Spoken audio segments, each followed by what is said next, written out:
welcome to Just Great Movies. There were some big hitters at the box office in 1999, like Star Wars, Austin Powers, and The Matrix. Today we're peering into the wonderfully weird world of Mystery Men, the superhero comedy that's equal parts hilarious parody and heartfelt underdog story. Directed by Kinnear Usher in his one and only feature film Gig, this flick bombed at the box office, but it's since earned its cape as a cult classic. Looking at Kinnear's IMDb page, we come up with this interesting little factoid. During the production of Mystery Men, according to Azaria, Kinnear's quoted as saying, "I'm going back to commercials when this is done. I've had enough. I'd much rather do my cool little 1-minute shorts that I make than deal with this nonsense." Oh, and look at this. He's mates with director Michael Bay. So buckle your costume up. We're talking misfit heroes, killer casts, and why this movie was way ahead of its time. Let's get into it. First off, a quick origin story. Mystery Men sprang from the pages of Bob Burden's indie comic Flaming Carrot Comics, where everyday Joes with quirky powers fight crime. Producer Mike Richardson pitched it to Universal in 1997, amid a wave of Hollywood comic book adaptations. The script, penned by Neil Cuthbert, got major rewrites, and the actors even chipped in to help tweak their characters. Filming kicked off in LA in late in 1998, wrapping in 1999. The film had a $68 million budget.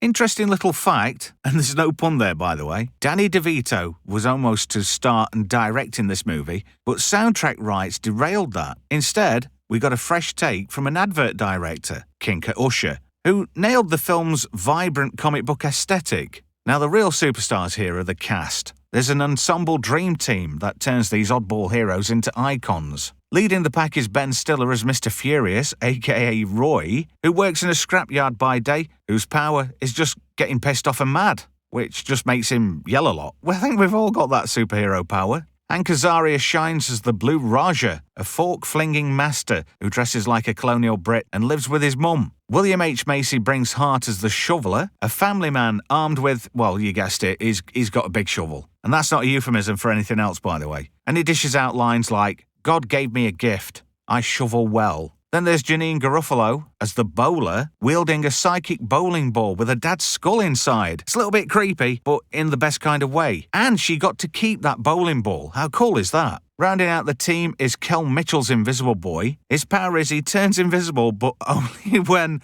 nobody's looking. Then we got Paul Rubens as the Spleen, whose weaponized farts could clear a room. He'd definitely get a seat in a pub. On the villain side, we've got Geoffrey Rush, chewing the scenery as Casanova Frankenstein, a disco-loving madman fresh out of the asylum. Greg Kinnear plays the smug Captain Amazing, Champion City's #1 hero who's secretly bored out of his mind because he's cleared up all crime within Champion City. There's also Claire Forlani as Monica. Do you know she's actually British? She turns out to be the love interest of Roy. You've also got Lena Olin, Eddie Izzard, and Tom Waits. They all add flair as a shady psychiatrist, a disco henchman, and a gadget inventor, respectively. There's a couple of interesting cameos, like Michael Bay. No, not that Transformers. As a frat boy villain, and Dane Cook as the Waffler at the superhero tryouts. Alright, plot time. I'll try and keep it spoiler light so I basically don't spoil it too much for you if you go and watch this film. Picture this. In the neon-soaked metropolis of Champion City, corporate-sponsored superhero Captain Amazing rules the roost. But crime's so low, he's done such a great job that now he's having to stage his own villains to stay relevant.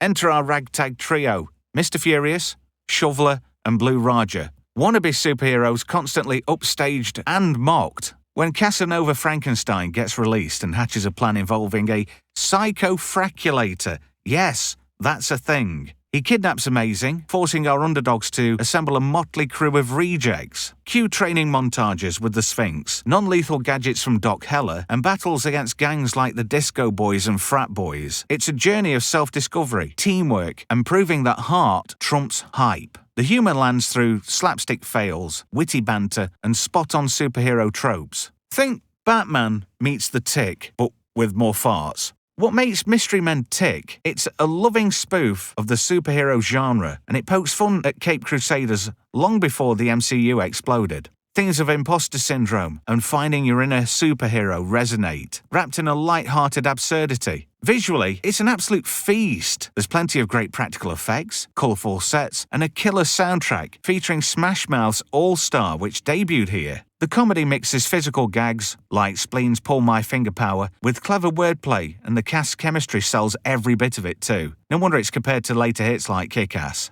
Reception-wise, it opened to mixed reviews and unfortunately tanked hard, but it did have a lot of competition from huge franchises in 1999. In the end, it grossed just $33.5 million worldwide. Critics on Rigged Tomatoes gave it 60%, praising the cast and jokes, but calling it uneven in places and at some points too long. But time's been kind. Today, it's hailed as underrated, influencing modern parodies and boasting a loyal fanbase who quote lines like the Raj's "I don't need a compass to know which way the wind shines." And he does it in one of his Simpsons voices, have you noticed? The original ending was a lot darker and had to be reshot for a happier vibe because it had test audiences being physically sick. I wonder if there's deleted footage of that somewhere. I'd love to see that. There's Ricky Jay as Amazing's publicist, who quips, "I'm a publicist, not a magician." Ironic since Jay was actually a magician. He was also the cameraman in Boogie Nights. Geoffrey Rush signed on after loving the script's insanity, but the film's long shoots were grueling and fueled by lots of improv. I think that comes through really, and it shines in places. In the end, Mystery Men's a blast for anyone who loves comedy with a side of capes. It's fun, quotable, and reminds us that heroes come in all shapes, even with shovels and forks. If you haven't seen it, get some popcorn, bag of crisps, hit play, you'll be laughing. Thanks for watching. Like and subscribe, and tell me down below your favourite Misfit hero in the comments. Until next time, stay mysterious!